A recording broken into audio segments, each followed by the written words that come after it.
તો આ સાથે જ રાજ્યમાં એચએમપી વાયરસનો વધુ એક કેસ નોંધાયો છે। બીજાપુરના 69 વર્ષીય મહિલામાં એચએમપીના લક્ષણો દેખાયા છે। અમદાવાદની હોસ્પિટલમાં મહિલા સારવાર હેઠળ છે। શરદી અને શ્વાસમાં તકલીફ થતા તેઓને સારવાર હેઠળ ખસેડાયા। રાજ્યમાં એચએમપી વાયરસના કુલ 6 કેસ થયા છે। 6માંથી 5 દર્દીઓ સાજા થતા તેઓને ડિસ્ચાર્જ આપવામાં આવ્યો છે। અમદાવાદ શહેરમાં આજે 20 જાન્યુઆરીના રોજ હ્યુમન મેટાનિમોવાયરસનો એક કેસ પોઝિટિવ આવેલો છે। જે પેશન્ટ છે 69 યર્સના ફિમેલ છે અને મહેસાણાના નિવાસી છે।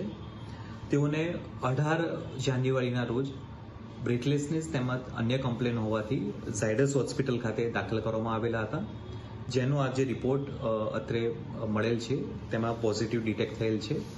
દર્દીને પાસ્ટમાં કોઈ ફોરેન ટ્રાવેલિંગની હિસ્ટ્રી નથી।